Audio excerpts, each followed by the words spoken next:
కొడతా చంపదెబ్బలు.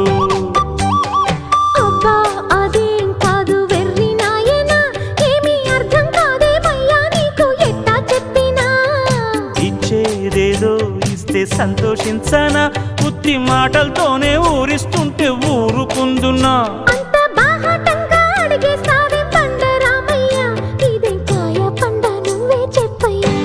నాకేం తెలుసండే, ఇవ్వాలి ఇవ్వాలైనా మీరు ఏది అది అమ్మా